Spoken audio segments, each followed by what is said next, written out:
Já, velkomin að Rauðaborðinu eftir sumarhlé.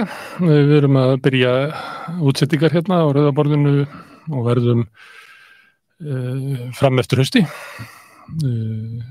Rauðaborðið verður á sínu vanalega tíma klukkan 8 á mánudögum, þriðjudögum, miðvikudögum og fimmtudögum og við ætlum að breyta aðeins þættinum þá. Þá verður það svona, verðum við fréttaskýringar og eitthvað fleira. Svona ekki bara spjallþáttur eins og verið hefur.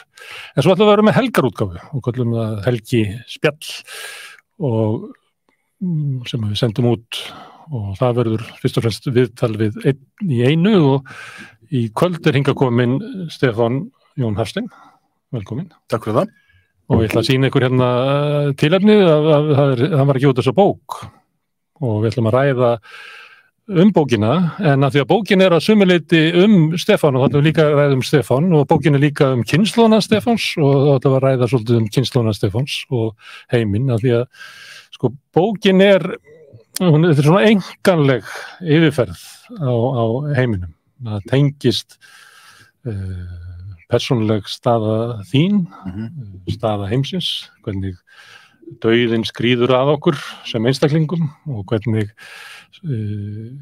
heimurinn svona að dauðinn skríður svolítið honum líka, þoldi mikið nálgast. Þannig við ætlum að reyna svona aðeins að ná þessum vítum í þessu spjall okkar og tilefnið af bókinni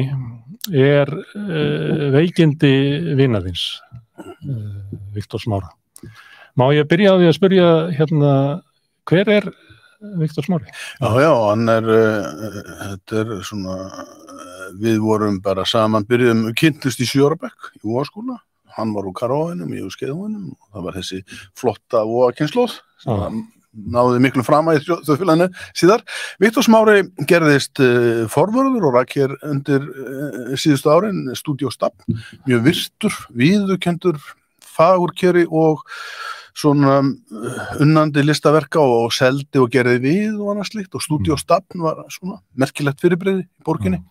Þannig að Viktor var einkar vel látinn og mjög bara þekktur í listheiminum fyrir vönduð og góð vinnubrögð. Já, og vinur þinn? Vinur minn í meira en 60 ár. Já, og hvernig var, ef þú myndir lýsa honum fyrir mér, af því að hann persóna í bókinni sem svona svolítið á bakvið, lýstu Viktor fyrir mér? Við fæddust með 10 daga millibili í 1955 í febrúar, Vassberarbáðir og mjög, ég myndi segja, mörgulegt ólíki menn. Því að Viktor var rólendur, íhugull, vandvirkur, ekkert af þessu á við mig, en við náðum mjög vel saman og bæði þegar við byrjuðum sem sendisveinar í Vogunum saman 10 ára og hjá Vogaveri og síðan bara gegnum menntaskólan, þú veist hvernig þetta inn og út úr misjöfnum klíkum og allt það, en við eignuðumst kærustur svipað leyti og svo bara hélt lífið áfram og við vorum miklu veiðifélaga líka. Sálufélagi, þú veist, þetta svona, þegar menn geta þagað saman kannski í 5-6 klukkutíma í bíl yfir heiðar, þá þarf ekkert meira, sko, þá erum við bara með hvorum öðrum. Já.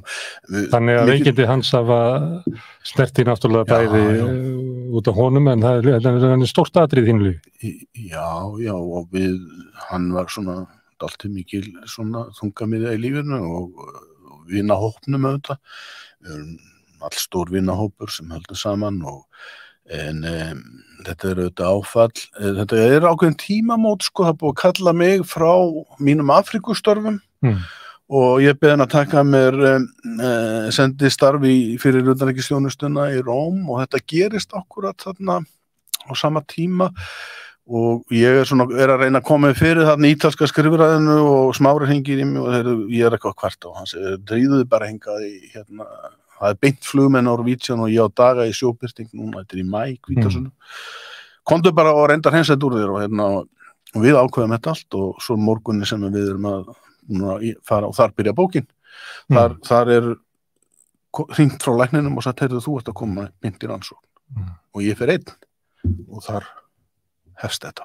Og hann lést núna snemma á þessu ári? Já, þessu ári eftir 3,5 ár og það af því ég nú þarna bara komin á nýja stað í lífinu og maður svona íhuga hlutina, byrja að punta hjá mér bara fyrir mig og þetta var verulega illa skrifað, þetta voru bara svona hugleiðingar og minnispunktar sem röðuðu sér upp. Svo var ég að hugsa daginn, hvenær breyttust þau áform í það að verða einhverjist frásögn til kannski birtingar. Og ég man það núna hvernig það var.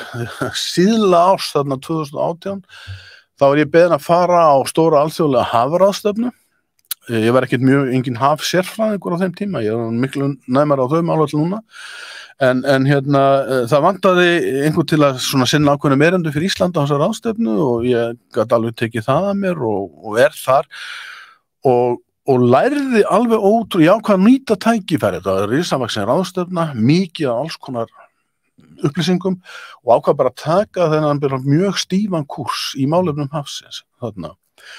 Snýr svo tilbaka og all slegin og daginn eftir að ég Yfir hvað ástandið á hafinu sé slæmt.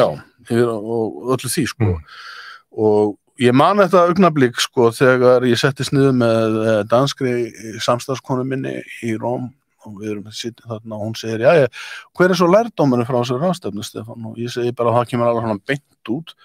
We are so fucked. Við erum í tómu tjóni á gullaldamálinu.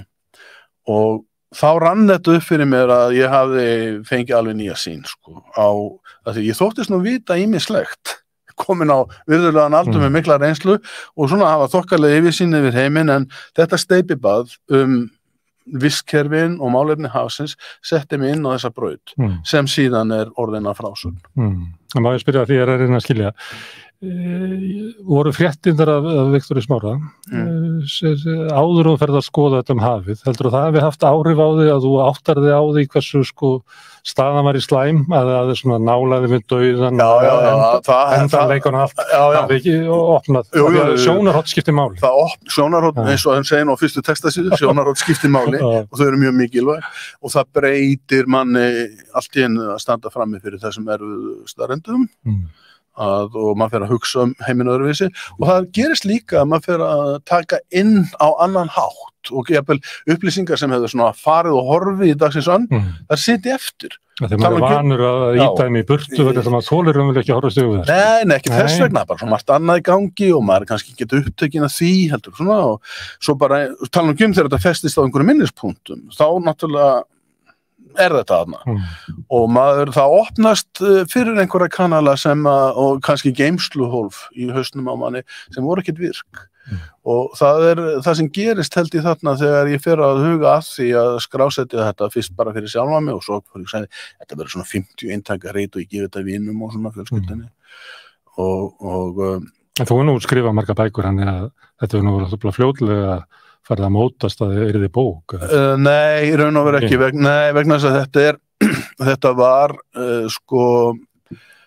og eins og sést á frásögninni hún er í 3 lögum eiginlega og ég vissi ekkert hvernig þetta myndi nást saman í lokin það ekki fyrir en kannski bara í fyrir einhver tíma að það fyrir að mótast en en ég hef bara gaman að skrifa og ég gaman og ég sá að þetta var að gefa mig mikið að bæði úr vinnunni og svo líka ég að læra sögu Rómar, það var bara hobby bara ég satt í rústunum hverjum degi, horfði á Kóloseum og fórum Rómanum og var að taka inn þennan rosalega lærdóm sem að Rómverjarnir gömlu sendu okkur í sinni pólitík, í sinni hugmyndafræði og stórhug þetta alveg magnað að horfa á þetta heimsveldi sem hrundi svo kringu 476 að þessi ótrúlegi stórhugur sem þetta svo klíkað og búa til þetta heimsveldi. Þetta nú annar dauðabeigur í bókinni. Já, það er svo þú situr í Rússtólum og Róm í jörð sem eiginlega komin út yfir point of no return og hinn persónulegi dauði sem nær okkur öllum á endanum. Þannig að þetta svolítið og það tilraunin í bókinni að halda þessu saman því að líklega það þannig að við getum ekki verið með afstöð og einu af þessum sviðum, heldur verður við einhvern veginn að geta sem verið heilar manneskjur að tekið afstöð til þessa á öllum. Og það var það sem fer að leita smá saman á mig í þessum annars vegar að horfa á hvernig heimsveldi þetta rosalega heimsveldi Rómverjana hrundi, ekki síst innanfrá og svo hins vegar hvað við erum í raun og veru veik sem einstaklingar og samfélög og alþjóðasamfélagið og síðan þetta að það eiginlega ekkert svar og það kemur inn í bókinu og það kemur svolítið seint inn. Hvernig tekst maður á við þetta og það bara sem að reyna að vera betri manneskja í raun og veru og ábyrg manneskja. Við komum þangað, en að því að þetta í svona nokkrum lögum og eitt svona persónuleg og tengir svolítið bara þinni kynslóð. Þú nefndir að þú verður úr Vogunum og það hefur verið ábyrgandi kynslóð. Þú fæddur bara alveg í miðjunni á Baby Boom, þú fæddur 1955 og það bara miðjan á Baby Boom kynslóðinni og Voga krakkanir, þau eru svolítið mynda af þeirri kynslóð, líklega vegna þess að Vogarnir voru náttúrulega bara Breiðholt síns tíma, hverfi sem að byggði þrætt upp og svo náttúrulega eru mörg ykkar hafa verið áberandi og mörg ykkar hafa verið fjallað Voga því að við hafið ykkar í þorpskáld sem hafi búið til goðsögurnar Vogahverfið. Segðu mig frá Vogunum og þessari kynslóð sem að vera til. Á hverju, ef ég myndi ekki vita það, á hverju þetta sérstakt? Sko, varðandi það viðfangsefni sem þarna í bókin að sérstaklega þess að uppbygging Voga heimakverfisins, rétt fyrir 1960, þetta er bara það trúir enginn í dag, þarna voru kindur á beit, hænsnakofar. Ég sat yfir kindum, það sem nú standa 12-blokkinnar og með strákum, með stærri strákum sko. Og þannig bara að spretta upp þessi manngerði heimur sem að einkennir hröðunina miklu sem þannig að hefja, sem kallast hröðunina mikla, það að heimshagkerfi tekur alveg svakalega stökk og það að koma inn hlutir eins og ég var sendisveitni og að veri erlendar neysluður. Við vissum ekki þá að þetta var pálmaolía vegna þess að vera að fella regnskóga. Það kemur sjónvarp og síðan bara rís upp hús og bílar við húsin og konur fara út að vinna og þessi krakkar sem þarna, ég held að við sem svona fyrstu heimsborgararnir af kynslóð Íslendinga. Auðvitað voru miklir heimsborgarar undan við þurfum bara að hugsa á Laxness og alla þá sko, en þetta voru einstaklingar sem fóru út í heim og spreyttu sig. Það er náttúrulega stóri hópur krakka úr verkalýðsstétt sem að fer upp í millistétt. Já, og fær langskólamenntun og vegna það náttúrulega eitt sem að ég ævinlega þakkláttur fyrir, Lánasjóður íslenska námsmanna og síðan og þetta sem þegar ég að hugsa þetta og mér þykir kannski vænst þann kafla í bókinni að rekja hvernig okkar kynslóð vex úr grasi í, ekki grasi heldur malbiki sem síðan kemur og endurspeglar raun og veru þennan maníska kipp sem í veröldinu allir þar að segja á norðurhveli jarðar í ríku löndunum og það neyslusamfélagið og það velferðarsamfélagið og við fáum allskyns góða og fallega hluti út úr þessu og frelsisbarátuna allt þetta og bara 16 þegar rannsóknirnar eru stofnaðar og það var ekki talað fallega homma fyrir en ég var orðinn 20 það ýmislegt sem gerist þarna en við Þú ert 19 ára þegar Hörður Torfa í viðtali við Samuel Já, maður vissi ekki hvað það var og síðan sko heimurinn allur á sama róli og Voga og heimakverfi að koma bensínstöðvar út allt, bílar og allt springur út, það að segja heimurinn allur norðan megin, okkar megin og og síðan það þarna heimshagkerfi fjórfaldast, matvælaframleiðsla hún eykst 300% í heiminum náttúrulega útblásturinn bara upp það alltaf verið í fyrsta skipti í sögunni verður massi mannlegra hluta, það að segja mannvirkja og hluta, meiri en lífmassi plánetunar. Þetta svakaleg staðreind. Það búa fleiri í borgum heldur en sveitum og við fjölgum okkur í mannkyni úr 2,3 milljörðum þegar ég fæðist og við erum að verða 8 núna á mínu líftíma. Aldrei hefur neitt svipað gerst í sögu mannkyns og þetta vaxtarskeið og þetta kallað hröðunum mikla vegna þess að það gerist á svo óbóðslega skömmum tíma, þetta bara 50-60 ár og á sama tíma þá hefst útrýmingi mikla, 7. útrýmingin 7. sinn sem menn horfa upp á það í bara jarðsögunni allri og þetta eina útrýmingarherferðin sem á mannsögulegum tímum, það 7. útrýmingin þegar við drepum 70, á mínu líftíma frá því að við vorum sendisveinar í Vogaskóla. Það gjaldið fyrir flutning þinnar kynslóðar úr sveit í borg og úr gamla tímanum yfir í nútíman. Í öllu ríkulandunum og það eru upp svokallaðar stéttir. 70% af dýrum og plöntum, ég ætla ekki að fara nánar út í alla útlegginguna, þetta á World Wildlife Fund síðunni, 70% drepast og hlutur villtra svæða í heiminum skreppur úr bara nánast að vera megnið í það að vera innan við 40% og niður í nálgast 30%. Þannig að massi manna og húsdýra í dag, þetta svo klikkað, er 96% af lífríkinu. Það sem vilt, fílar og mýs og hvalir, eru 4% af massanum á jörðinni. Þannig að þetta tímabili líka kallað mannöldin, antropósín, sem hefst í kringum rétt áður en ég kem í heiminn. Mannöldin tekur við af gamla lífheiminum í jarðsögulegum skilningi og í raun og veru skilgreins sem það tímaskeið þegar maðurinn hefur tekið gjörsamt vald á jörðinni og spor hans alla plánunduna eru óafmáanleg. Fyrst í geislavirkum efnum frá kjarnorkuvopnatilraunum, síðan í plastögnum og síðan geta með rekið sig áfram fram á okkar dag hvernig við erum og við setjum marka á allt í jarðríki. Og mannöld hafin. Þetta áttar þú þig á núna, þegar þú horfið tilbaka. En þegar við förum aftur í Vogana og goðsögnina það hverfi og þá kynslóð, þau eigið náttúrulega svo fín skáld, til dæmis Einar Már leggur mikið upp úr þessu að Vogahverfi hafi verið á mörkum borgar og sveitar, kynslóðin hafi verið á mörkum gamla tímans og nútímans, á mörkum Íslands og heimsins, þar sem að poppið og rockið byrjar að hafa áhrif. Þetta svona á mörkum og það eins og sem verið að brjóta af sér einhverja svona höft. Þetta kynslóðin sem að vinna sig upp stétt, færu ekki frelsi, hvern frelsisbaráttan rekinn. En núna þegar þú horfir sem wise old man yfir þennan tíma, að þá eiginlega gjaldið fyrir allar þessar breytingar að veröldin í hættu. Já, og sko hröðunin mikla og umskiptin yfir í mannöld og 7. útrýmingin haldast allar í hendur og þetta gerist á undraskömmum tíma og þegar við erum að segja heimurinn hefur svo sannarlega batnað. Við erum búin að útrýma bólusótt, við erum með velferðarkerfi, við erum heilsugæslu, við erum alls konar góða hluti, lánasjóð íslenska námsmanna og ýmislegt svona gott. En eyðilögðu jörðin úr henni. Já.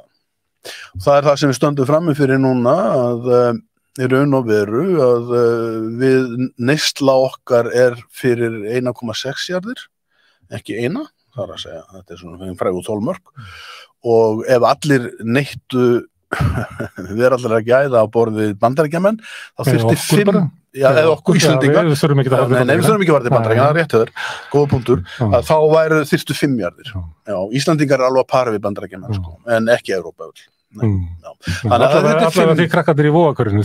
Við erum að para við krakkarnir í Vogahverfinu og ég menna eins og ég segi í bókinni, maður heppinn að fæst hérna með hungumörkin og fengið, eins og ég vitna nú aðeins Sigga Páls þarna hann að svona, hans skálskapamál einstaklingin og hann þarf að muna eftir hamingunni og gleðinu og allir því og ég segi við vorum kynslóðum sem fengum menntun, velsæld, frið og erum ríkasta og vel best setta kynslóð Íslendinga sem nokkuð tíman hefur uppi. Það eru við. En þetta kostar allt. Já. Má ég spyrja eins þessa kynslóð, hún hafði áhrif á svona sjálfsmynd þjóðarinnar og sjálfsmynd kynslóðarinnar, hafði áhrif í pólitík og frélega. Ef ég myndi spyrja því, hver voru áhrif ykkar hérna á samfélagið? Við erum ekki að horfa á að þessu samsökum af eyðilegt jörðina, heldur hvaða áhrif hafði þið á Íslands samfélag? Sko það gerist mjög margt á þessum tíma að menn tala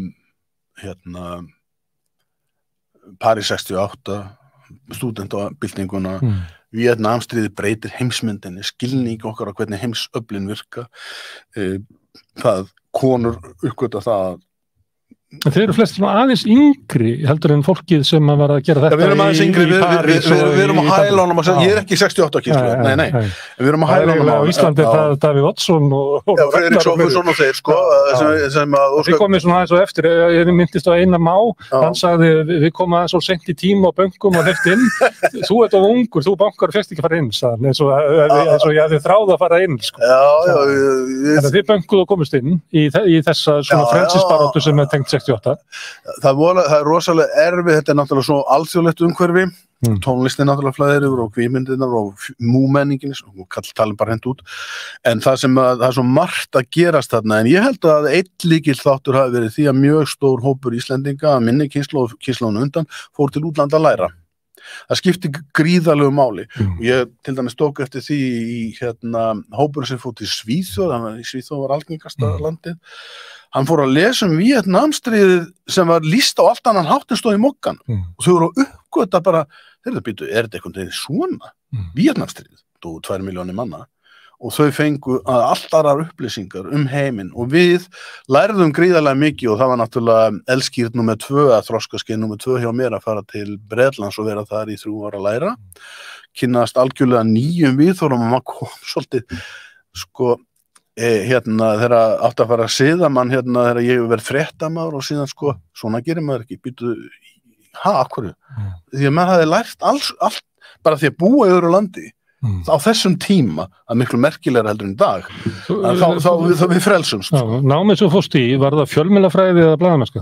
Fjölmiðlafræði, það var blanda praktísku og Þannig það var, þú varst að vinna í við fjölmiðla Nei, þetta var algjörlega Þetta var félagsfræði fjölmiðla og hagfræði fjölmiðla og saga en síðan var Fórst í þetta aftur það verið áhuga fjölmiðlum eða akkurri?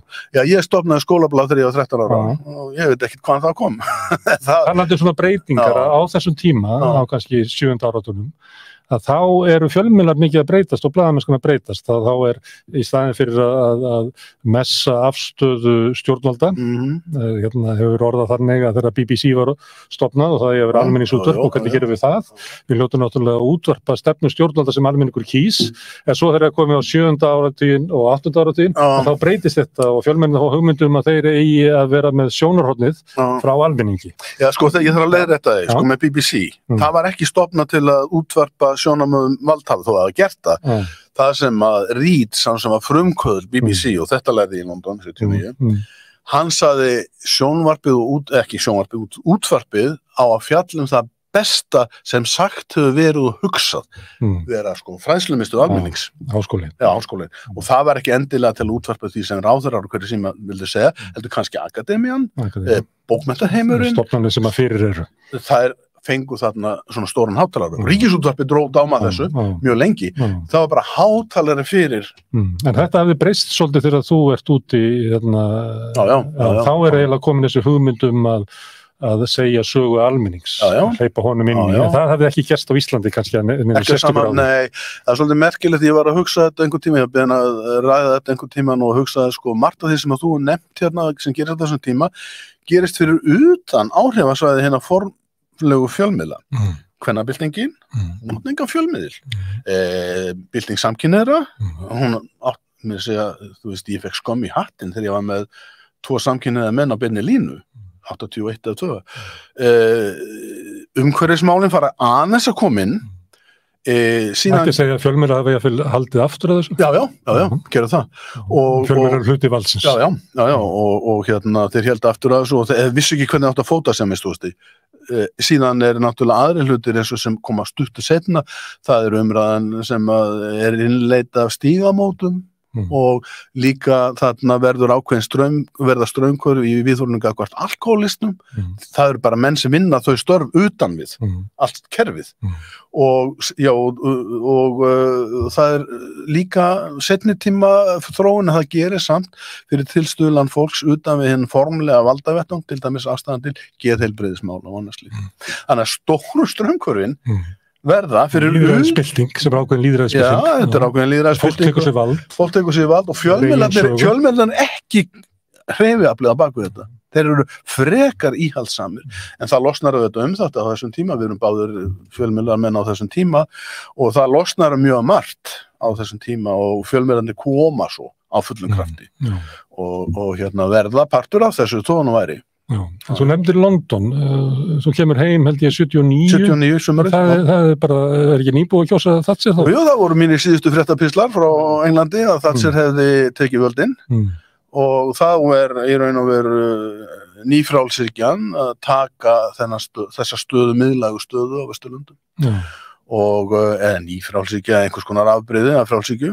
Þannig að þú þekktir Bretland, eða allavega London, sem að kýs þetta að fara þessa leið, að það eiginlega upplifið sig sem að þessi leið sem við höfum verið að fara hingað eftir síðsára leiðin, að hún bara virkar ekki.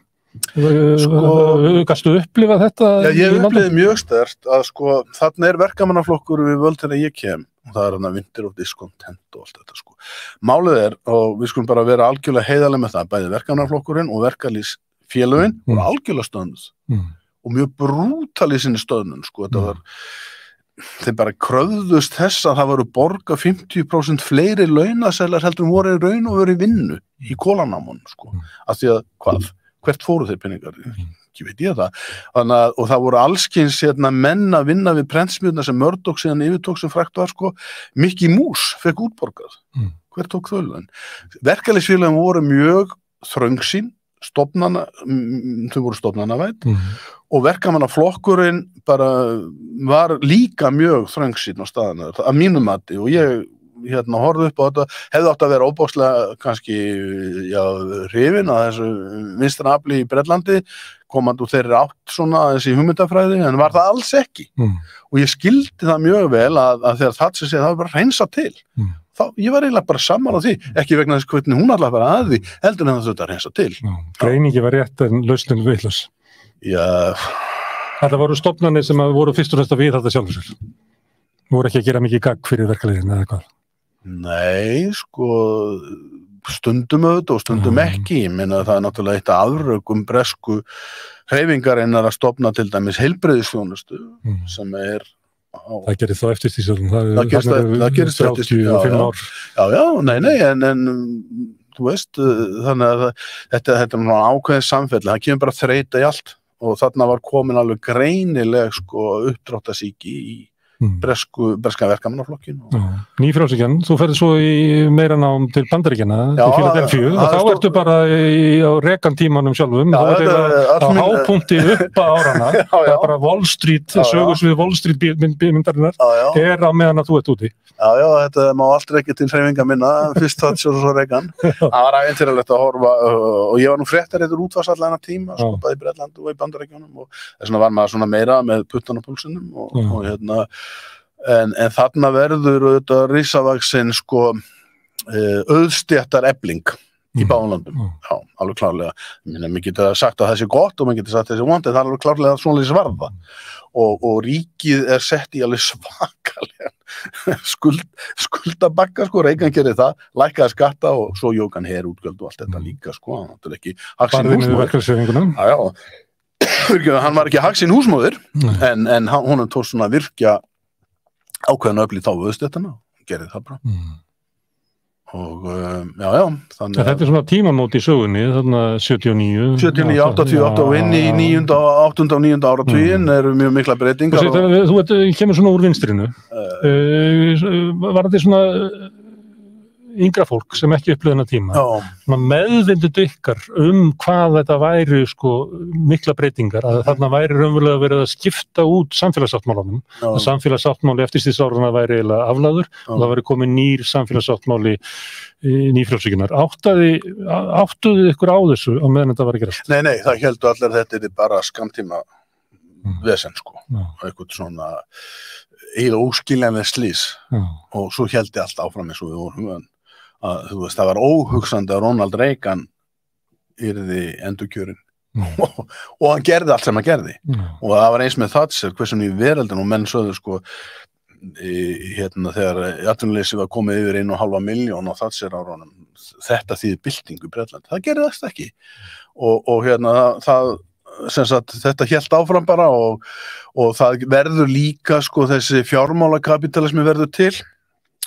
Það að segja, hagkerfi breytist, vítisvél peningahagkerfisins fær að stað í raun og veru. Þetta hluti á röðuninu miklu og þessi svona gamli góði, það verið að vera að framleiða vörur og hluti og eru seldar á markað og fólk vinnur og kaupir og svona þetta.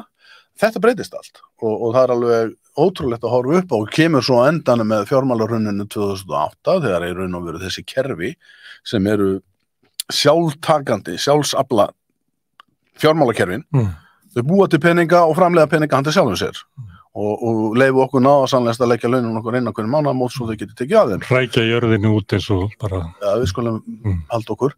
En þetta gerist og svo hreinur þetta 2008 og það mikil tímamót þegar ég í sögunni að þetta hrun fjármálakerfinu 2008 því að menn töldu sig að fundi upp inn á fullkomnu formúlu sem myndi alltaf verka.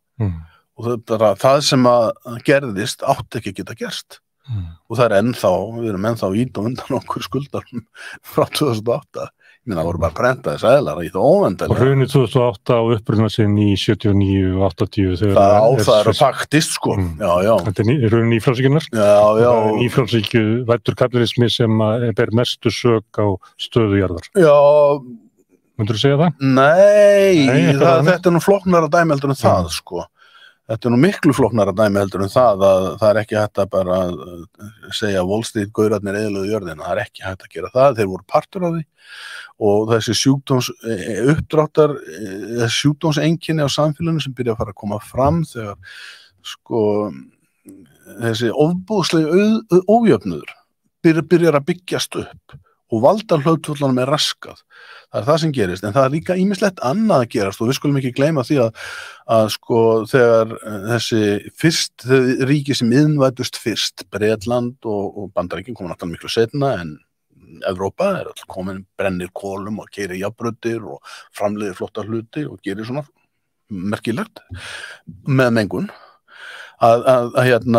Sko Kína, Víetnam og þessi nýju uppvaxta ríki, þau koma seinna inn og ekkert á þessum sömu forsendum. Eins og þú varst að nefna eins og Wall Street forsendum, þau koma upp á allt öðrum forsendum. En þau beita sömu aðferðum til að búa til auð og dót. Sem kostar. Bara eins og Stalin í innbyltingunni. Já, má segja það, já, og við skulum Suður-Kórea stórkostlegt efnahagsveldi en það var byggt upp með skipulögðu hagkerfi. Ekki nýfrjálshyggju. Japan eftir stríð, þannig að það nú ekki hægt að... Bandaríkjunum verulega snemma á síðustu öld. Já, Bandaríkjunum snemma á síðustu öld að gera það, voru mjög skipulögð, sko. Og voru miðstýrð uppbygging samfélaga sem að menn þykjast vera að tala gegn í dag, en þannig voru samfélagin byggð upp. Þannig var það í mörgum tilfellum og við skulum, sko, það er rosalega mikil einföldun að kenna bara fjármálakapítalisma þetta, sko það sem að gerast í Brasilíu í dag allt öðruvísi, og Indland, tala nú ekki Indland, það allt öðruvísi átakapunktar og samfélagsströmmar sem í gangi en hugsunin svo sama að kreista nú mikið út úr náttúrulegum auðlindum til að búa til dót, eða mann gera hluti á mannöld. Ég dreifði alltaf pínlítið tilbaka. Þegar þá kemur frá Bandaríkjunum að þá ferðu og ert yfir, ég man ekki hvað kallað, dægumálastjóri. Dægumálútvarpið á Rás 2. Já, það var með Rás 2 og margir muna eftir það þá og ég býst við að þú setur leiður á því að tala þetta. Þetta hafði svona mikil áhrif á kannski kynslunum sem kemur á eftir þetta sem allt inni kemur svona annar tónn og annar blær í útvarpi. Þú veist, ég ætla ekki að eigna þér það allt saman, það hafði verið svona þættir á undan.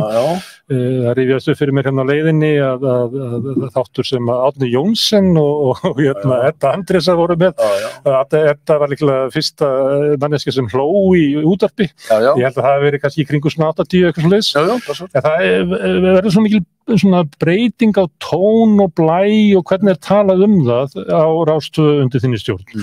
Myndirðu geta útskipt fyrir mér sko hvort það hafi verið kerfisbundið, verið markmið að gera þetta og af hverju það skiptir máli að tala hlutina með öðrum hætti, ekki endilega tala aðra hluti eða heldur bara hvernig þú gerir það? Já, sko ég hafði í raun og veru, ég hafði starfað sem fréttamaður og var alveg vel settur fréttamaður og fréttastofu útvarp, sko, en ég innan þessa gamla fornfræga ramma, sko, og mér fannst hann alltaf sníða mér of þrönga skorður, bara mér persónulega, sko. Ég vildi bara segja öðruvísi frá heldur nákvæmlega fréttatímarnir leyfðu og stofnunin og allt það og ég meira segja fór út í það að ég fekk að ekki spreita mig á því að vera með næturútvarp tíma, þar sem ég spilaði rock sem ekki hafði heyrst í útvarpinu og jafnvel kassettu með Q4U og Megas og svona, sko. Og síðan fór ég í morgunútvarpið einn vetur og breytti þar, samkvæmt þessari hugmyndafræði. Það sem merkilegt á ekki að segja endilega með sama hættu og fréttastofur gera. Þar kemur þetta fram. Þú verður ekki áræðalegur með því að vera leiðilegur. Já, partur af því, svo líka það ekkert að því að vera lífsglaður og skemmtilegur og síðan fer ég bara burt og Rás 2 stofn og þær verða til þessi mikla begerjun sem ég var ekkert partur af, Rás 2 og Bylgjan og allt þetta stríð, en það kom alveg í ljós á sínum tíma og smátt að Ríkisútvarpið það ekki endilega, Rás 2 þarf aðeins að það þarf að svona laga hana að því að okkar hlutverk endilega verið eins og Stjarnan og Bylgjan, sko, popstöðurnar og ég var beðinn að sjá það, líklega út af þessari reynslu, sko, og líka minn menntun og bakgrunn og allt það og svona þekkti stofnunina og þá kemur þess að við þurfum að dægurmál séu ekki skammaryrði, heldur dálítið sem, bara það sem við erum að tala á kaffistofunum. Jón Ársæll var alltaf, var með okkur lengi og hann náttúrulega sérstakur og skemmtilegur og sagði, hvað er fólk að tala núna? Það var það sem við vildum gera. Það upphafið á fundinum, hvað er fólk að tala? Hvað er fólk að tala? Morgunfundunum byrjaði þannig og Jón Ársæll alltaf sko, passa það að við færum ekki út í einhvern stofnanafargan. Sko. Og við vorum öll með þessu, þarna var mjög skemmtilegur hópur í mörg ár sko, sem myndaðist og þetta var náði síðan hápunkt í því þegar við fórum og ég stofnaði ásamt félögum mínu Þjóðarsálina sem var símatími innringi þáttur daglega 5 daga vikunar í klukkutíma. Og þar var þessi opnun endanleg sko. Því að við vissum aldrei hvað kemur næst og enginn. Það var stórkostleg breyting sem er kannski erfitt að lýsa fyrir fólki sem er á samfélagsmiðlu núna og þekkir innríkingarnar út af þessu sögu. Þetta var svona ákveðin fjölmiðlabylting. Það var mikið, þetta var almenningur fekk bara hindrunarlausan aðgang. Það var eina sem fólk þurfti að eiga var sími til að komast í útvarpið. Það var ekki venjan, sko. Það hefði verið svona staki þættir áður og þá fórum menn í jakkaföt og fengur ráðherra til að sitja í hálftíma. Ávarpið með þéringum, sko. En þarna var þetta svona og hérna, það vita kannski fára þess að þetta var dálítið vandlega ritstýrt, bæði í loftinu að mér og þeim sem voru með mér í stúdíu. Þetta var svona unnin þáttur, hann var pródúseraður, en ekki með það í huga að koma í veg fyrir að fólk geti talað. Alls ekki, heldur til að gæta svona ákveðina svona búið til prógram. Þetta var dagskrárgerð.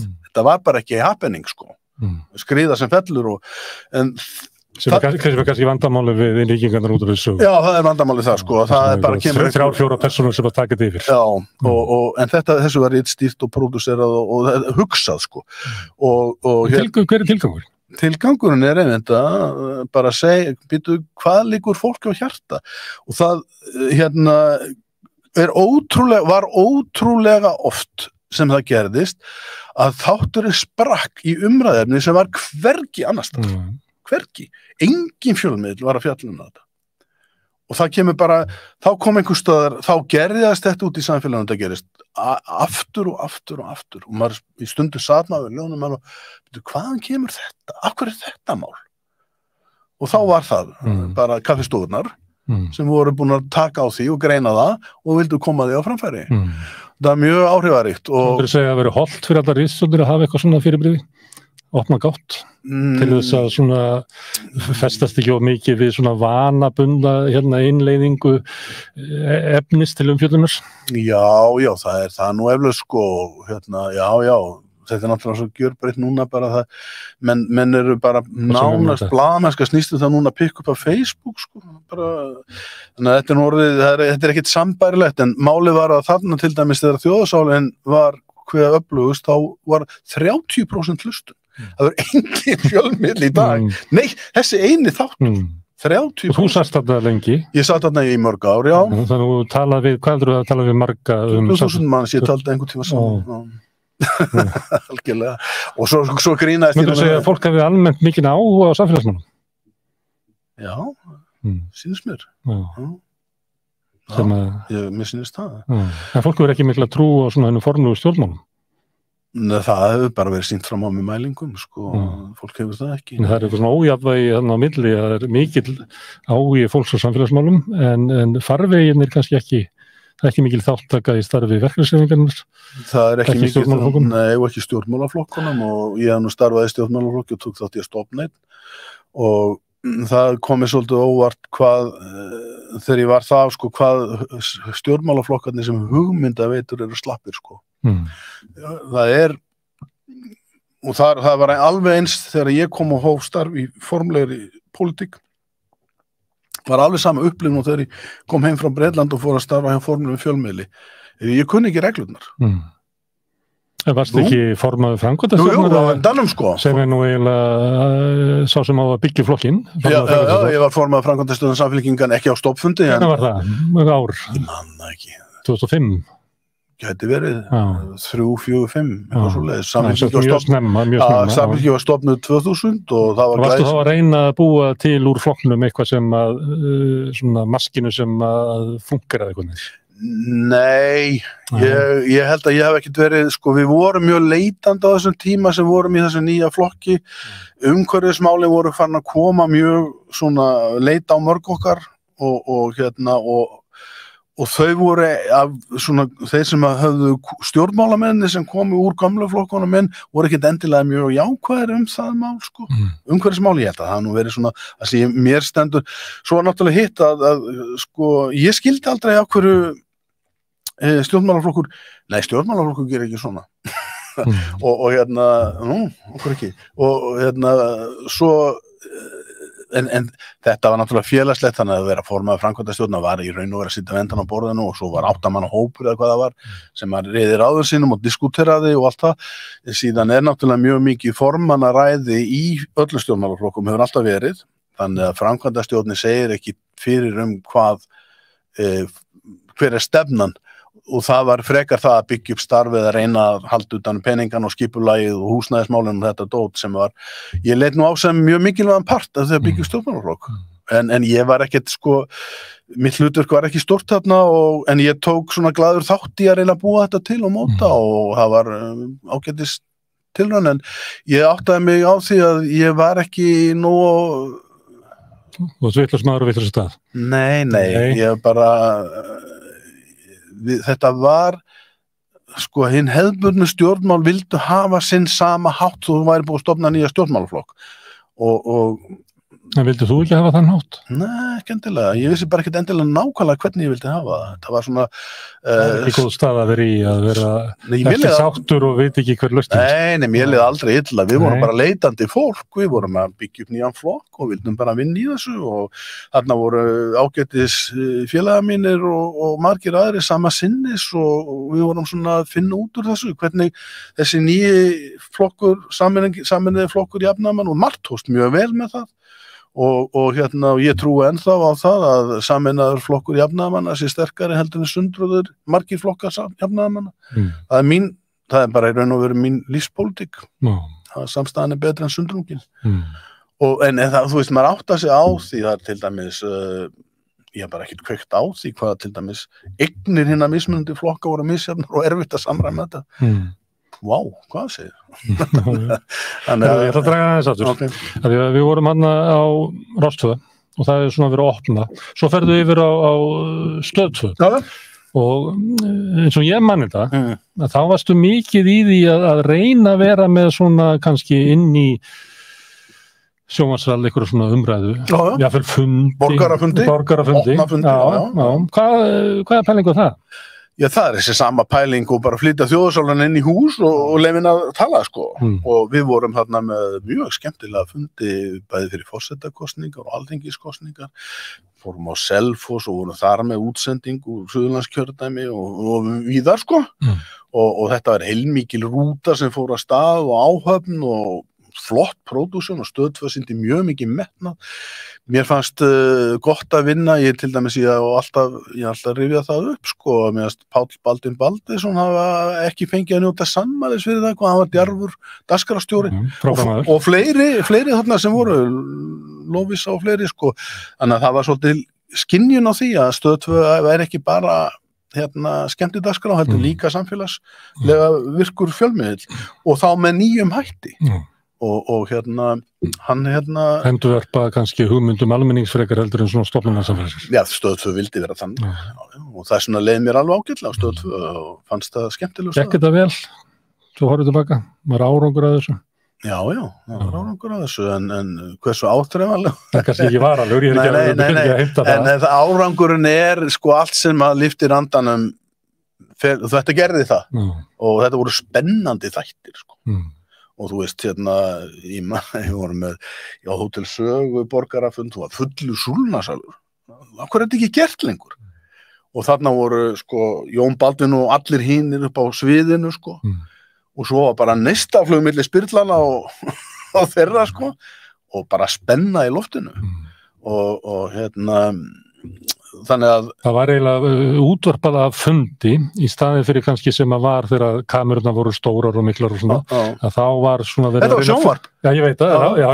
Það er tilraun til þess að gera raunverulega útvarpa fundi í staðin fyrir að mikið af svona dagskrárefni sjónvars, það sem er eiginlega búið að flytja fundin einhvern veginn inn í stúdíóið og það er svona sviðsetning á umræðu, kannski frekar heldur umræðan sjálf. Já, en þetta geta verið ágæti. BBC er með mjög mikla reynslu af slíkum þáttum í horfi á stundum á mjög oft með áhorfendur í sal. Já, Question Time og svona þætti sem bara eru 30, 40, 50 ára gamlir og endalaust áhorf.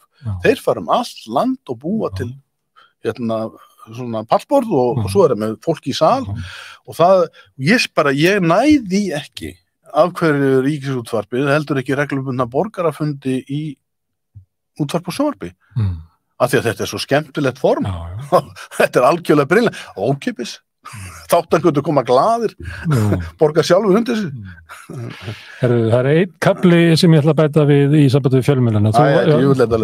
Nei, það er þú varst ristur á degi. Já. Það er svona skrítinn tími, þá er eiginlega flokksblöðin að fjara út og þeim er svona að raða saman þarna. Hvað var þetta? Já, þetta var þetta, sko, þau voru alveg á heljarþrömminni fjárhagslega, sko. Alls ekki þetta efnislega tíminn Alþýðublaðið og Þjóðviljan skilurðu og þetta var ekki sko eðlilegt að flokkar og jafnvel formenn og þingmenn væru að bera ábyrgð á rekstri dagblaði upp úr eigin vasa, veðsetja húsi sín og annað svona sko. Þessi blöð áttu mjög erfitt uppdráttar efnahagslega. Ég er ekki að tala um skrifin og annað sko.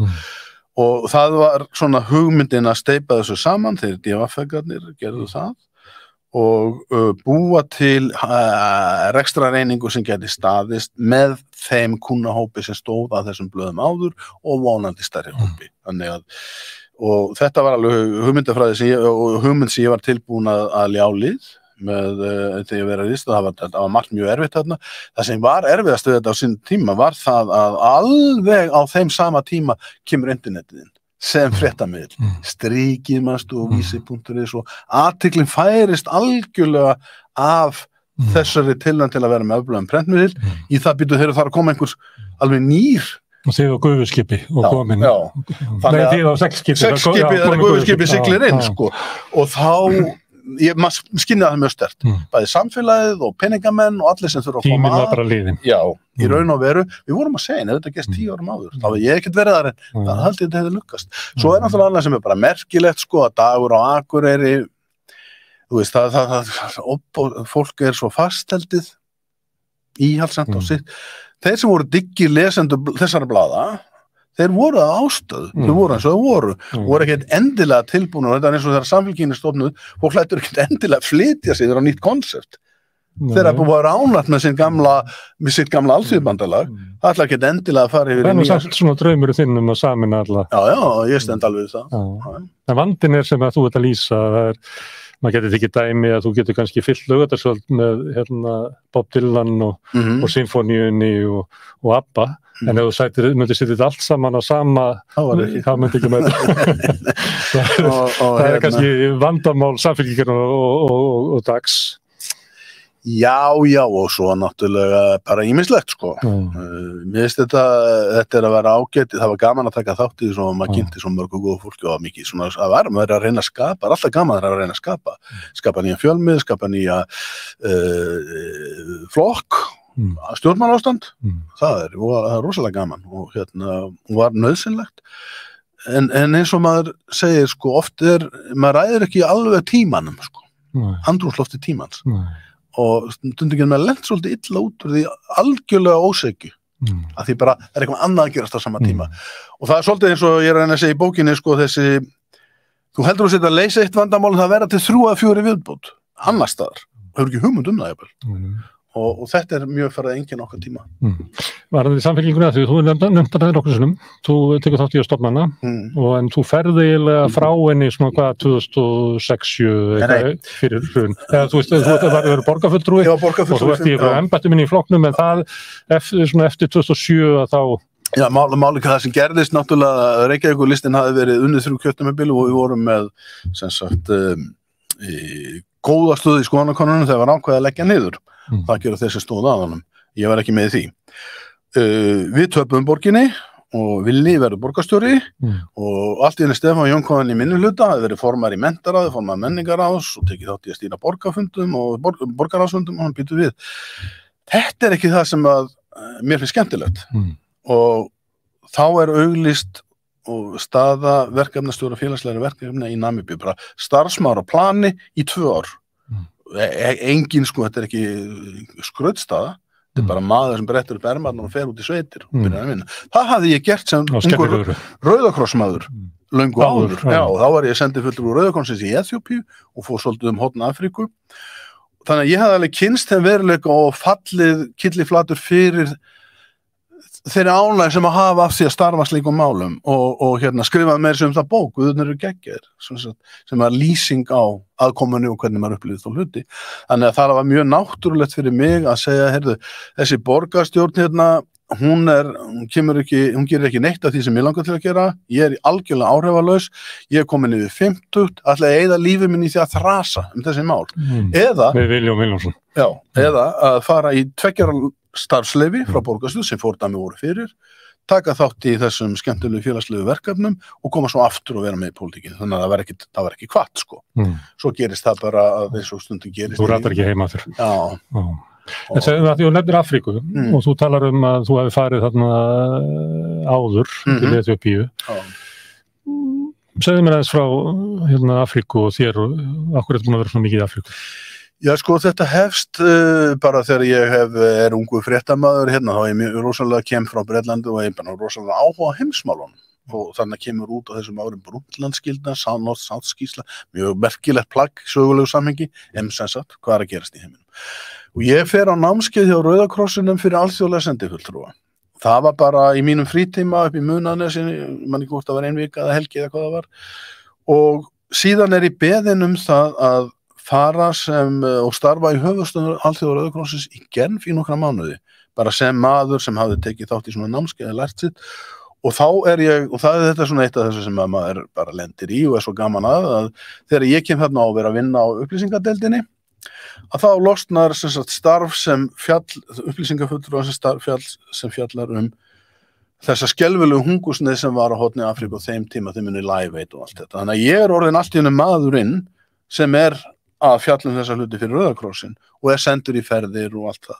Íslenski Rauðakrossin biður mig svo seinna meir að fara í nokkra ferðir til Eþíópíu og taka þátt í uppbyggingastarfi með Rauðakrossfélögum og slíku og þar starfaði ég norður í héruðum sem nú Tigray og kynntist Eþíópíu þetta dásamlega landi og það sem eru átök í dag það sem eru alveg átakalega átök og stríðsátök sem mættum kannski aðeins heyra meira af það er bara pláss fyrir eitt stríð það er bara pláss við gleymum Jemen og Eþíópíu þessa dagana og Afganistan en málið þetta að þarna sem sagt opnast augum mín fyrir allt önnur veruleika ég áttað mig á að heimurinn kannski alveg flóknari heldur en við krakkarnir í Voganum höfðu kynnst og það að hafa komið sem sendimaður Rauðakrossins út í Darfur, líklega fyrsti Íslendingur sem heimsækir þann heimsluta í byrðaflugvél Rauðakrossins og það sem lokakaflinn í Guðurnir eru geggjaðir að það maður verður aldrei samur eftir það og það meiri sig í bókinni endurbirti ég myndina sem ég var beðin að taka á konu út í eyðimörkinni sem kemur til mín og hún hnippir í mig og beðin að taka mynda sér á barninu sínu mjög svona hjartnæm stund og ég endurbirti hana en þarna í Darfur, við vissum það ekki þá fyrsta loftslagsstríð, það talað þetta sem fyrsta loftslagsstríð það að segja, Sahara skriður suðrabóginn, hún hrekur á undan sér hirðingja sem ráðast á lönd þeirra sem stunda akuryrkju og allt fyrir bál og brand plús trúabröð og pólitík og allt það. Þannig að Darfur stríðið 1984-5-6 var algjörfyllingur og menn tala það núna í dag sem fyrsta loftslagsstríð. Við vissum það ekki þá, við sáum afleiðingarnar, við sáum ekki orsökina. Þannig að þetta var, það svona smá endurlit í bókinni þessa tíma.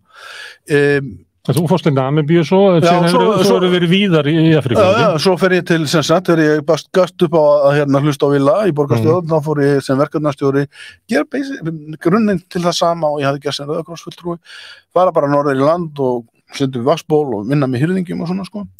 Og eftir ár þá losnaði, og það aftur svona, þetta svona eitt af þess að gerist í lífinu, það bara losnaði staða í Malaví og framkvæmdastjóri þáverandi Sighvatur Björgvinsson sem hafði tekið mér hátilegt lofur og ég myndi aldrei sækja framhaldssamning það voru 2 ár búið og þú nefnir ekki framhald þá hringir hann í mig og segir viltu fara til Malaví og ég segi býttu hvað lengi já þú mátt ekki vera minna 4 ár þú er að lofa með því og þannig opnaðist bara hvað varstu lengi að segja já við þeirri spurningu? Ég hugsa að vera innan við sekundubrót þá var ég algjörlega orðin mjög spenntur fyrir þessu.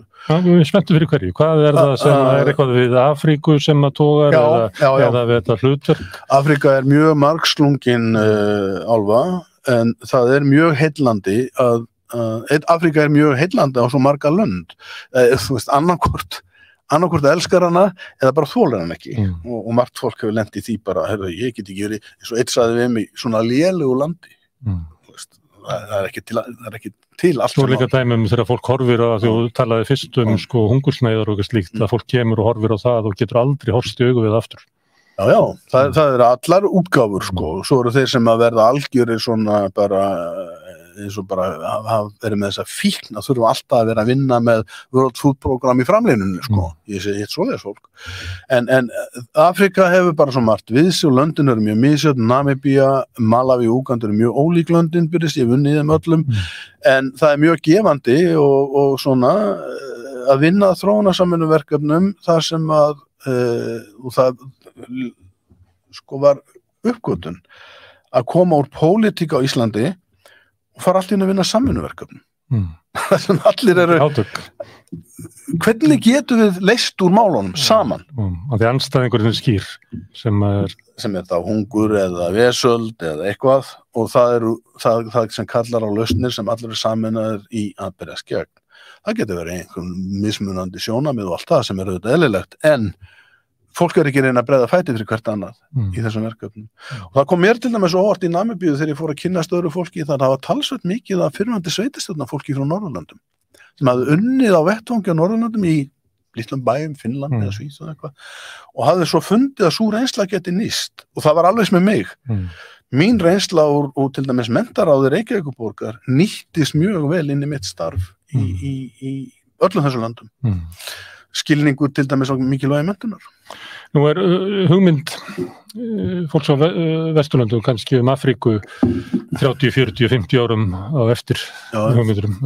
Afríka sem að fólk heldur að sé til Afríka sem að var kannski til 1970. Í þessum löndum sem að þú hefur verið í eru svona voga kynslóðir þar, kynslóðir sem eru að flytjast mikið úr sveit yfir í borg, færa sig upp stétt sem eru kannski að ganga, aukin menntun sem eru að gangi í gegnum þessar sömu breytingar og þið voga krakkarnir? Já, þetta ekki samþjappað og svona ákaft eins og hjá okkur, af því að það bara færri möguleikar. Og minni auður og félagslegur hreyfanleiki í til dæmis Malaví mjög lítill. Svo maður taki eitt af þessu fátækustu löndum heims. Hann meiri í Úganda því að það svona ákveðin stór höfuborg, miklu stærri heldur en höfuborgin í Malaví. Þangað koma ungi menn, þeir selja undan sér föðurleiðina, jörðina sem bjugga og kaupa mótorhjól og gerast mótorhjólataxar sko. bóta. Þar félagslegi möguleikin birtist í því að fara að sendast með pizzur og eitthvað svona, þú veist, fá laun, það mjög mikilvægt, fá pening. Og þetta kannski líkara því þegar sauðasalan til Skotlandsvarjana þegar peningar komið fyrst inn í íslenska sveitir þar sem hún fékkst ekki bara innegn í kaupfélaginu eða á kaupmanninu fyrir ekki, kaupmanninu, að þegar peningarnir komið fyrst inn þá breytir það miklu. Það ég meina, það sko. En kannski breytingin í Afríku bara svo breyting sem að við gengum gegn á 100 árum, svona pökku saman einhvern veginn. Já, hún náttúrulega mjög hröð og hún náttúrulega mjög misjöfn í þessum löndum. Það náttúrulega ótrúlega fólksfjölgun að sprengja til dæmis í Nígeríu. Nígeríumenn verða fleiri en Bandaríkjamenn eftir nokkur ár. Í Suður Afríku allt annars konar átök, sko, það þessi gamla arfleið, arfleið að kynþáttaaðskilnaðarins og síðan ANC, sko, sem að náttúrulega bara flokkurinn, tekur all völdin, þar verður til millistétt en það eru svona frændigli og vesen og spilling.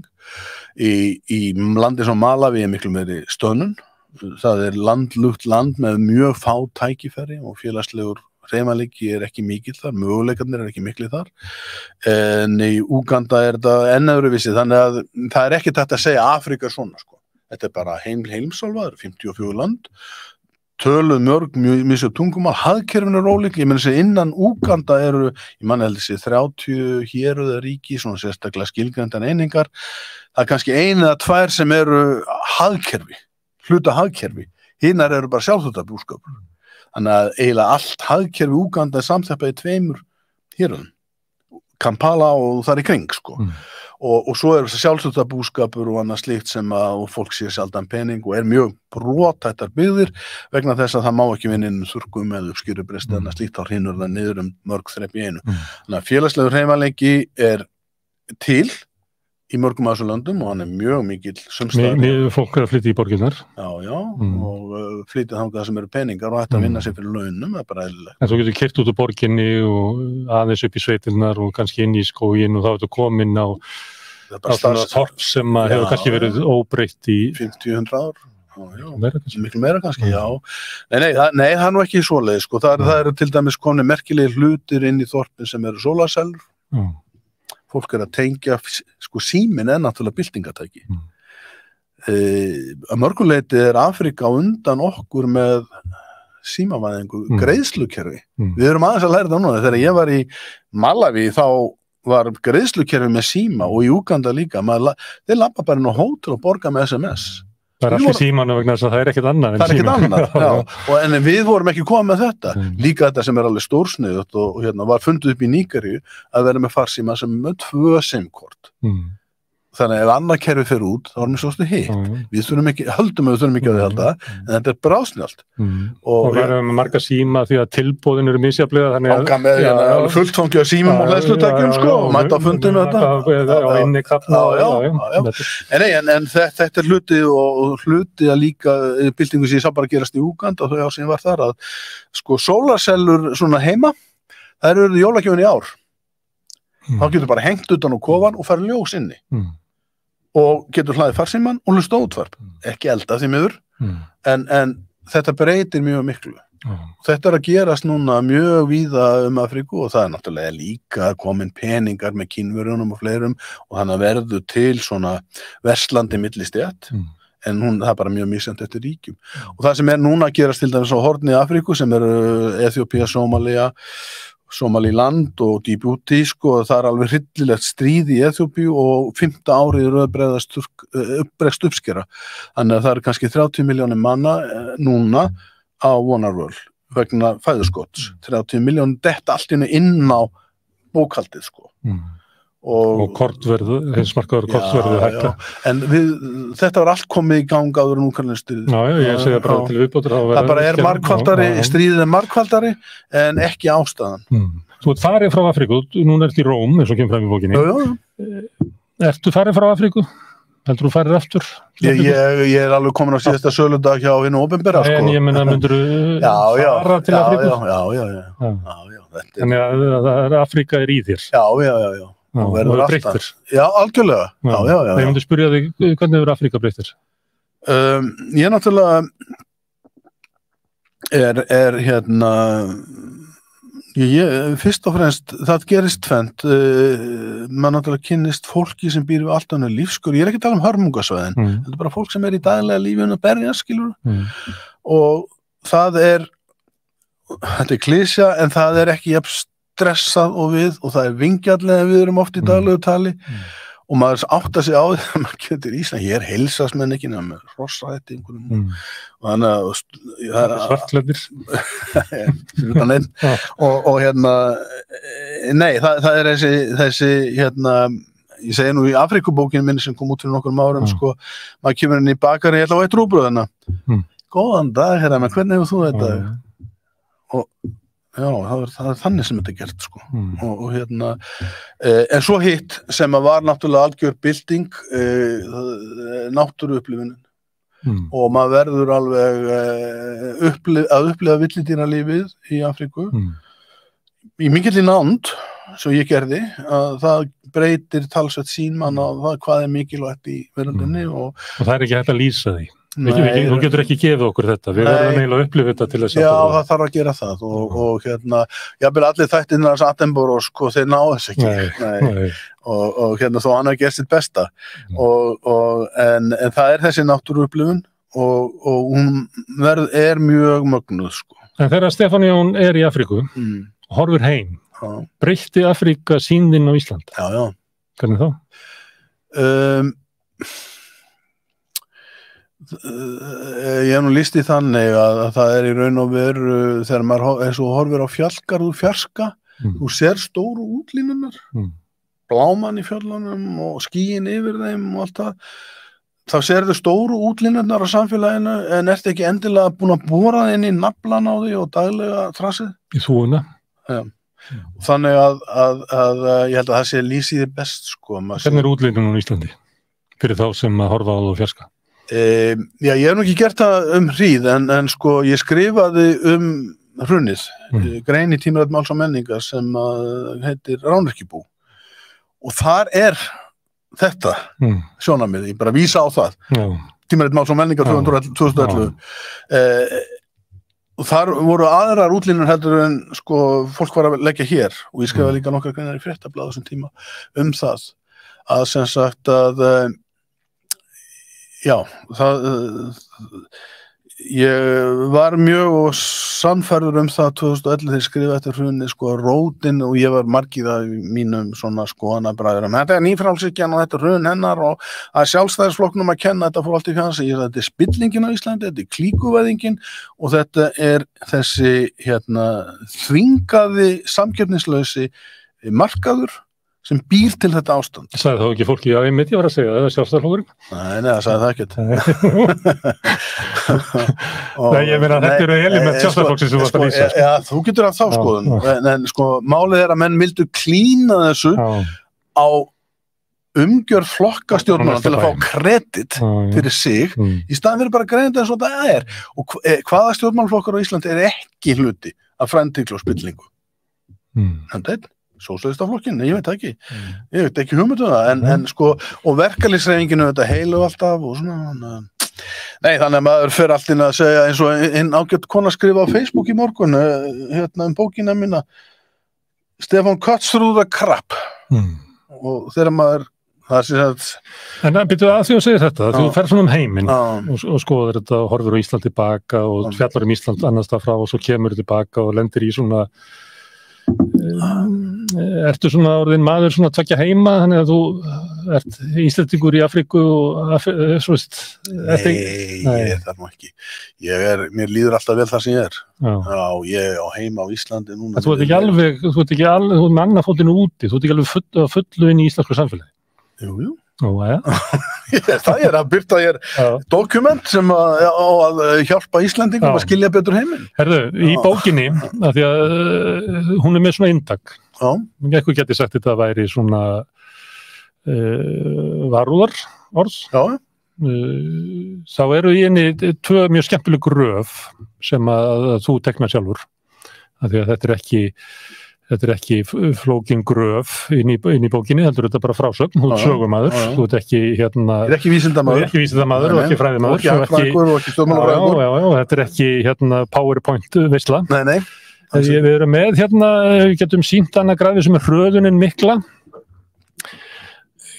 Þetta segir mér að þetta svona eitt af inntakinn í bókinni, af hverju við erum það sem við erum. Hvað þarna sjáum við fæðingarára mitt, þarna eru mannkinn 2,6 milljarðar, 1955. Síðan ég það bíl að fara í menntaskóla 1970, það rauðleitrað, og svo kemur 2020, þetta neðri ásinn. Svo kemur þessi lína upp. Og þetta er svo skíði. Þetta er svo, já, þetta er miklu brattar en það, sko. Þetta er ekki alveg vísindalegt, sko. Þetta var ekki góð skíði. Nei, þetta er mjög brött kurva. Við sjáum að fólksfjöldin fer í hröðunin miklu úr 2,6 milljörðum í 8 og stefnir í 10. Það er alveg óstöðvandi, sko. Pílan hann upp í hægra horninu sýnir það. Á sama tíma og fólksfjöldin er cirka fjórfaldast næstu því, þá er útblásturinn ekki síður, hann er mörg 100% aukning, tilbúin áburður mörg 100%, eyðing tegundana mínus 70%. Það er villindýralífið, það er 7. útrýmingin sem við köllum. Hún gerist frá 1960-70 fram á okkar dag, er í gangi á fullum fítónskrafti í dag. Eyðing skóga, súrnun hafa sem er alveg stórlega vanmetið vandamál. Því að höfin gleypa svo mikið af koltvíoxíð og hita. Höfin hafa hitnað alveg gríðarlega. Við tölum loftslagsvána, skulum bara fara að tala höfin og lofti saman. Matvælaframleiðsla upp 300%, þarna kemur græna byltingin hans borlogs, Norman Borlaug. Við förum að rækta erfðabreytt hveiti, maís og hrísgrjón með tilbúnum áburð og ofboðslegri vatnsnotkun. Við mettum ekki milljónir heldur milljarða. Með þessu og sóum svolítið mikið í leiðinni. Það er saga því í bókinni, hvað gerist á meðan og síðan eru rýrnun jarðgæða, jarðvegseyðing og annað slíkt. Þetta er hröðunin mikla á mínum líftíma og eins og sér þá er þetta miklu áhrifaríkara graf svona heldur nokk tíma þegar ég fengi tölvumann til að gera þetta. Maður tegna þetta bara fyrir línan, Stefán, línan, þeir sem að lifðu hérna farsóttina, þá vorum við að horfa svona línur og það var þannig að þegar þú ert búin að missa farsóttina upp í þessa stigmögnun, þá er bara eiginlega eina leiðin til þess að stoppa þetta er bara lockdown. Og þá er þegar við erum búin að missa þróunina þangað, hvað getum við gert? Það er ekki lausn í þessari bók. Ég segi hins vegar frá því að sko, einmitt þetta sögum að dæsin og stundum hérna í svona bók og andvarpar og hvernig fjandanum fyrir að þessu. Það sem bókin segir, við getum ekki haldið svona áfram. Þetta er algjörlega fordæmalust tímaskeið í sögum mannkins og það er ekki hægt að halda svona áfram. Það er eiginlega ekki innistæði fyrir því. Dæmi gengur ekki upp. Og þá í raun og veru, og menn að reyna náttúrulega að tala loftslagsmálin í þessu samhengi, við erum að trappa okkur niður og gengur nú illa og við erum búin að missa af 1,5 gráðu, höldum okkur innan við það frá tímum miðvæðingar, það er algjörlega ljóst, það mun ekki ganga upp. Við erum að stefna í 2, kannski meira. Þannig að þegar þú spyr, sko, þá er það svarið þetta. Það er ljóst við getum ekki haldið svona áfram því að það enda með ósköpum, en hvað getum við gert? Það er mjög erfið spurning og erfið illskeitt vandamál. Þú veit bara Jóhannes Skírari sem að segir að við komumst ekki lengra á þessari leið. Já, vegna þess að... Og svo verður við bara að bíða eftir hvað lausnin er. Nei, við þurfum að vinna henni saman. Ef mér hugmyndum það, hvað gæti lausnin verið? Því að þú lýsir alveg svakalega ástandi. Já. Við erum á vonarvör. Já. Við erum líklega bara mögulega komið fram yfir svona það sem kallað point of no return. Já. Þannig að við erum að tortíma jörðinni. Já. Og við erum að fara fram að hengifluginu. Já. Og ég spyrir þig, sko, hvað getum við gert? Já, það sem möguleiki og þess vegna ég með dálítið svona pólitíska umræðu sko með sögulega skírskotun til hins falla Rómaveldis, hvernig þeir bjuggu til pólitík. Og þeir tímar kallast mjög skýrt á okkar. Bæði átökin milli auðs og lýðvalds og líka hvernig á að gera hlutina, það er að segja lýðveldið í Róm var mjög merkileg tilraun, ég meina, það var borgarleg réttindi. Lögin voru skráð og sett upp þannig að allir gáttu að séð þetta. Þannig að það var reglufesta. Svo hrundi þetta vegna þess að hersöðingirnir eru svo ríkir að þeir gáttu yfirtekið úr keisarar. Það eru fasta her, eins og Eisenhower varaði Bandaríkjamenn við eftir í lokaræðu sinni, að fasta her getur eyðilegt lýðræðið. Það var það sem að þeir vissu hersöðingirnir. Þeir kom, og meira sér að hafa sett regla í Róm, enginn má fara með vopnin í bæinn. inn fyrir múrana fer enginn með vopn, menn vissu hvað hætta þetta var og það var algjörlega gengið hart eftir því og ef að hersöðingarnir voru að koma úr sigursælli ferð með mikið ránsfeng og vildu fara inn að frægu sigurgöngu þá fengur einstaks leyfi frá öldungaráðinu og alþýðuráðunum þeir máttu komin, sína sig og út ekkert stoppa og það sem að þeir gera var líka skemmtilega fræg saga sko, þegar keisararnir og hersöðingarnir komin það var alltaf þræll í vagninum til fóta þeirra hann sat þar í hnipri og hvíslaði munda þú er döðlugur þegar líðurinn var að trilla í dag enginn sem segir við okkar aðmenn munda þú er döðlugur sko.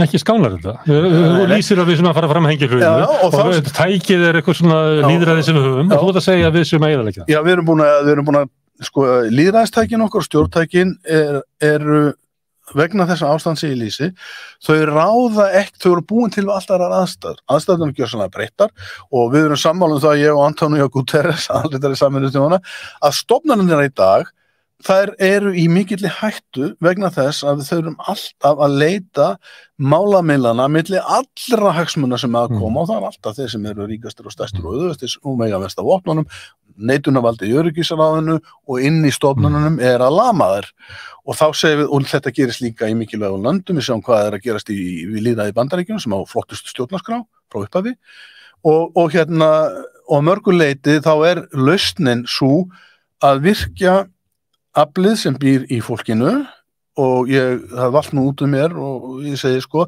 það ein auðlind á jarðríki sem ekki tæmandi hún óþrjóndandi og raun og veru margfaldar hún sem við notkun og þetta sköpunargleði mannkins ekki heimskamarsins nei, sköpunargleði mannsins, sköpunarhæfni þess vegna stór hetja þarna sko Leonardo da Vinci og til félag Michelangelo að sko þetta getur maðurinn og við getum búið til alveg splunkunni við réttar aðstæður en við þurfum að vernda þessar aðstæður og efla það sem þarf og ég svona fjalla það hvað þarf til að lýðræði geti blómgast og þroskast og svarið við vanda heimsins, ég alveg klár á því þessi óþrjótandi auðlind sem sköpunargeta mannsins og það rann upp fyrir mér einhvern tímann þegar ég var að ganga frá bókinu og kom því reyndarinn, býtu við urðum til sem homo sapiensar við það að byrja á jarðefnabrunna þegar maðurinn virkar eldinn fyrir cirka 300.000 árum þá fær þessi heili orku, eldsneyti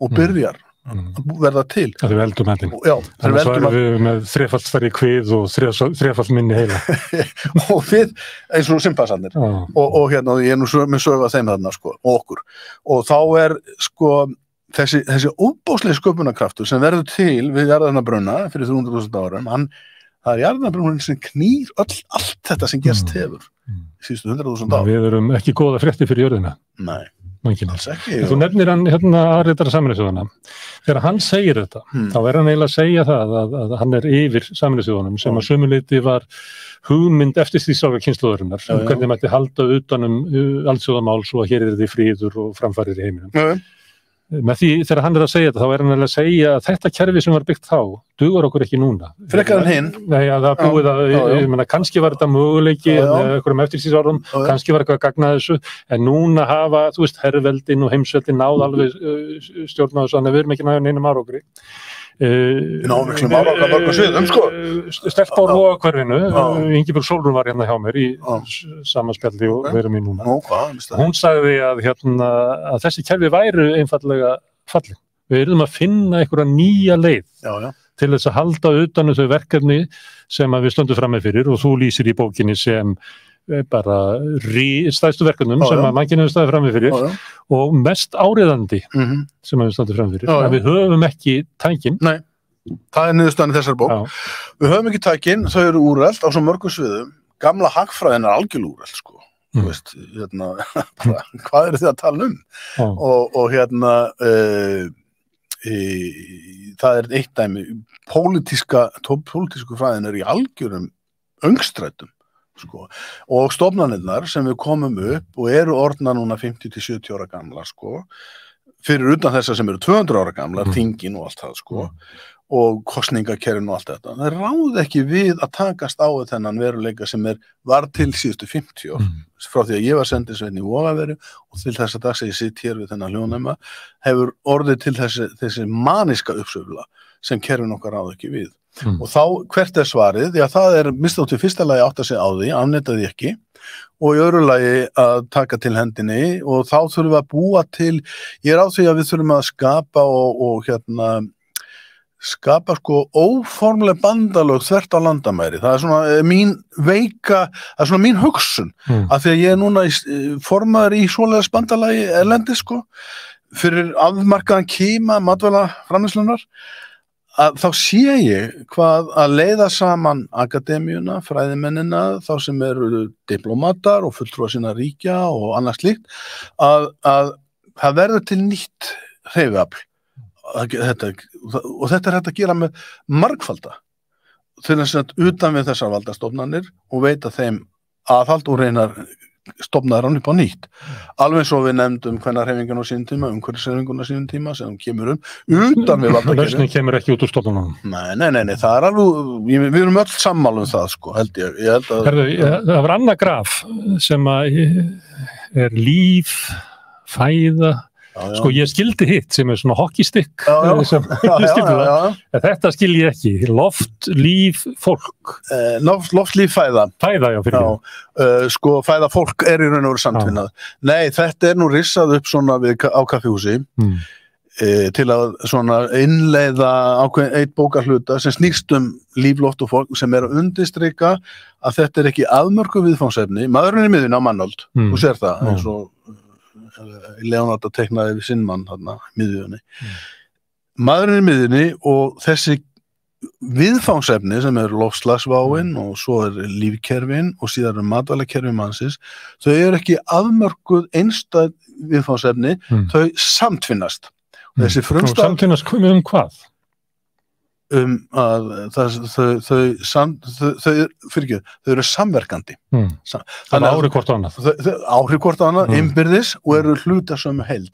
Leiðarstefið þessari bók allt tengist. Það frá Leonardo. Og allt tengist þannig að ef við erum að takast á við loftslag svona, þá erum við líka að hafa áhrif á það hvernig mat við búum til og hver fær mat hvernig. Og til dæmis sko 30% af gróðurhúsalofttegundum koma frá landbúnaði. Ferskvatnið, 70% af ferskvatni notað til landbúnaðar. Þetta tengist allt. Ef þú hreyfir vatnið, þá hreyfirðu lífsafkomu fólks, við sjáum þetta út allt núna, að í raun og veru þetta rekur sig allt hvað af öðru og að skoða viðfangsefnin afmarkað, segjum eins og nú mjög mikið gert að tala loftslagsvána, orkuskipti og allt það. Það þarna vistkerfi líka sem við þurfum að hafa í huga, sem undir mjög miklu álagi.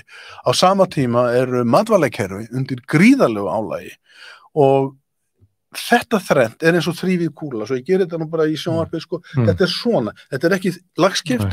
Við getum ekki leyst eitt. Nei, og það það sem að ég fjallaði svolítið, ég gana þessari hugmyndum illskipta vanda, þetta wicked problems, ég segi aðeins frá því svona, til að segja sko, vandamál okkar í dag ekki þannig að það sé ein allsherja lausn. Þau eru svo margþætt þessi vandamál, þau kalla svo mikið á innbyrðis og geta jafnvel ákveðna lausnir leitt til verri vandamála. Ef við ráðumst á þau eins og svona tæknilega vanda. Tæknilegri hugsun, svona þarf þetta afl hérna upp í okkur að taka til við að hugsa hlutinu upp á nýtt. Og það gerir auðvitað engin einn höfundur hérna í bóki. Ég hef séð sum að reyna það, það hlægilegt. En þú ert sögumaður og þú nefndir þarna jarðefna eldsneytisbruna Homo sapiens í upphafi. Homo sapiens náttúrulega líka sko sagnamaðurinn. Þegar hann við eldin, þegar hann var búin að kveikja og búin að borða, að þá fór hann að skilgreina hver hann væri og inn í náttúrunni og hvert væri hlutverk okkar og hópurinn og eitthvað svoleiðis. Finnst þér að við séum veik í þessu sem samfélag? Þú talar svolítið hnignun stjórnmálanna og stofnananna. Ég geti bætti einhver tíman var til þess að halda utan svona sameiginlegu sögu, þannig að við getum sameiginlega fengist við hana, það voru trúarbrögð og fleikar, ég geti haldið fram að þau líka hnignast. Við veik þarna? Já, sko, máttur sögunar alveg gríðarlegur og hinn vísindalega aðferð, ég nefni þetta tvennt, sko, þetta tvær ólíkar aðferðir til að skilja heiminn. Við bjuggum til söguna sem viðaldin, þetta alveg rétt höfður, og slúðrið var mjög mikilvægur partur, hver með meirinu, hverjum og allt. Já, það var mjög mikilvæg hluti af þróunarferli mannsins. Síðan náttúrulega dugði hún ekki vegna þess að þegar við byrjum að iðnvæðast og byggja borgir og annað slíkt, þá þurfti svona hérna aðmörku vísindalega aðferð, aðgreina vandamálin og flokka þau. Og það það sem að Guðmundur Páll heitinn Ólafsson sagði okkur að væri ekki rétt aðferðin til að skilja náttúruna og vistkerfin, því að við getum flokkað þetta endalaust í lítil hólf, en þau eru öll hlutasömu heild. Þessar tvær aðferðir, og við förum úr því að vera innöld, þá förum við að skilgreina heiminn miklu meira með henni vísindalegu aðferð. Flokkunarfræðin taka yfir, aðgreind fræðasvið, þau talast ekki við, og sagan, framvindusagan, verður óskiljanleg. Hún þarna, en hún ekki megin þungin í okkur. Þess að við höfum bara fókusin á því sem mælanlegt, þess að við höfum hafa árangur, og þess að ræðum við ekki það sem ómælanlegt, sem kannski það sem við þyrftum helst að ræða. Eða fáum alveg óbillandi trú á því sem mælanlegt og erum endalaust sko með sem fyrirtæki og stofnanir hér í Reykjavík eru með ótrúlegan fjölda mælaborða fyrir hver smá viðvik inni í stofnuninni eða fyrirtækinu. Í staðin fyrir að svona aðeins að skapa þetta upp á nýtt. En þetta hefur verið mikil krafa og nú ég alltaf svona hugsa og velti fyrir mér og bókin hluti af því. Frásagnaraðferðin alltaf djörf og ég tek talsverða áhættu með þessu. Sko. Þetta já, eftir að fá gagnrýnina svona skrifmerkibók. Þetta ekki náttúrulega kerfisbundið það bara alveg rétt. Þetta ekkert kerfisbundið, en þetta ákveðin hugsun í þessu, það ákveðin innsæi í þessu. Ég sá nú að það voru ýmsir sem lásu yfir bókina meðan annars Halldór Guðmundsson og fleiri, úr Vógornum og fleiri sem þaulvænir bókútgefendur. Já, og nei, Halldór... Hún slapp ekki alveg það? Ég get alveg ljóð, þetta ekkert vandamál fyrir mig, sko, þegar handritið var ákveðin stí og ég sá ekki alveg hvernig þetta var þetta ekki venjuleg bók, þetta ekki venjuleg saga og ég bað tók á menn að taka hraðfletti gegnum handriði, skoða hvernig ég var að hugsa þetta og segja mér bara á ég að henda þessu, gleyma þessu eða á ég að klára þetta. Ég meina, og spurningi var allar að klára þetta eftir 3 mánuði, þá getur það ekki en ef þú gefur þér góðan tíma og næsta ár, þá þetta komið. Þannig að ég hélt áfram. Og núna viðbröðin núna eru mjög hafa verið fyrstu viðbröð með stóðusti, eru þetta gengur upp hjá þér. Sem var ekki spáð vel fyrir sko. Og þú getur sagt mér ef þið finnst þetta ekki í gangu upp þá getur þú bara sagt það hér en sko nýjar aðferðir til að segja söguna samfélagið nýjar aðferðir hljóta að koma fram og nú farið að tala þetta í stjórnunarfræðan allir þessi sem eru með puttan á púlsinum og vilja selja námskeið og annað slíkt mikilvægi sögunar í stjórnun og skipulagi samfélaga. Það að koma inn og þetta kúrs núna hjá Harvard og þetta orðið svona svolítið lykilorð hjá þeim sem að búa til námskeið hérna í bænum að sagan. Hver framvindu sagan? Okkur vantar ekki fleiri upplýsingar og hvað það samingi? Okkur vantar svo sannarlega ekki fleiri upplýsingar og samingi hérna í þessari bók, gjör það svo vel. Allt tengist yfirskriftin og það samingi sem ég að hugsa og þetta á eftir að koma og með þeirri tækni sem við búum yfir í dag og þeim sköpunarkrafti sem býr í mannskepnunni, þá munum við fara langt í að leysa þessi mál, en það kostar átök. Það verður ekki sátt, ekki frekar en þegar líðurinn í Róm gaf skíti í patriarkana og yfirgaf borgina. Það er rosalega flott saga. 500 ára fyrir Krist sögðu Rómabúar við patriarkana sem bara deildu og drottnuðu og fóru öllu sínu fram með geðþótta ákvörðunum og það var aldrei hægt að stóla neitt nema skatta á stríð. Borgarlíðin fór bara yfirgefðu bæinn, fór bara upp í fjöll, við erum ekkert partur af ykkar dæmi lengur. Og þá stóðu hinni frammi fyrir því að það var engin eftir til aðræna. Og þá var til þessi hugmynd sem þeir fóru og sóttu til Grikkjana samfélagssáttmála. Fóru í smiðju Solons í Grikklandi, komu tilbaka og sagði, heyrðu, við erum hérna með hugmynd. Og til urðu töflunar 12 sem var samfélagssáttmáli þeirra tíma, borgarlega réttindi, lögin, hvernig á að gera hlutina og þú veist ekki, kallmenn ákveðni stétt fengu borgarlega réttindi. Og það var þetta að segja, svona á þetta. Það ekkert þetta, prestarnir geta ekkert ákveðið skatta. Og þessi hugmynd fylgir okkur síðan að það þurfi að vera með hlutin á hreinu og reglu á hlutunum og að auðurinn, arðráni megi ekki vera hömlulust. Þannig var þetta. Og það þurfti verkfall og brottflutning íbúana til að búa til forsendur fyrir þessum sáttmála, en auðstéttin skildi það að hann varð að vera og síðan fer þetta inn í umræðuna hjá þeim miklu köppum Júlíusi Sesari og Sísari og öllum þeim og nútíma stjórnmál verða til. Ferlega gaman að lesa þetta og ég set svona nokkuð dæmi þarna sem kallast mjög á við okkar tíma og hérna, þú veist, framboðshandbók Cíceros alveg rosaleg sko, bara hvernig á að skjalla líðin og hyggla auðmönnum og þetta bara kortlagt pólitíkin í dag, handbók fyrir pólitíkus svona á þetta vera og hún í fullu gildi og þetta leiðir sko þegar Bandaríkjamenn að stofna sitt ríki og að skrifa sinni nýju stjórnarskrá, feðurnir sjálfsögðu aftur þeir leita mjög inn í hugmyndafræði Rómverjana ríki án konungs það var merkilegt framlag.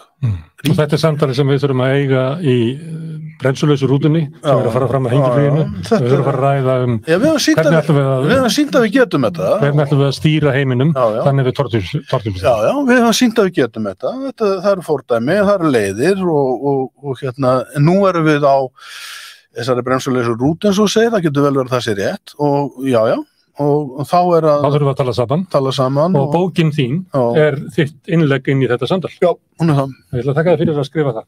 Takk fyrir. Þakka Stefáni Jóni kærlega fyrir að koma hingað að Rauðaborðinu á þessu fyrsta helgarútgáfu Rauðaborðsins á þessu hausti. Ég hvet ykkur til þess að lesa bókin hans því að eins og við erum vonandi búin að draga svolítið fram að þá lifum við voveiglega tíma og við lifum í mikilli hættu. Þið getið nálgast þetta í öllum betri bókabúðum og sjálfsagt líka á netinu. Ég hvet ykkur til þess að lesa það sem Stefán segir og taka þátt í þessu samtali. Skrifið ykkar eigin bók með ykkurum hætti því að það upp á líf og dauða að við náum að tala saman hvernig við ætlum að ná ykkurum tökum á samfélaginu okkar til þess að við hendurst ekki á stjórnlausu rútunni fram að hengifluginu. En Rauðaborðið verður hérna næst á mánudaginn klukkan 8. Þá verður það með öðrum svip heldur var síðastliðinn vetur. Við ætlum að vera með fréttir og fréttaskýringar og eitthvað fleira. Fylgist endilega með því. Takk fyrir í dag.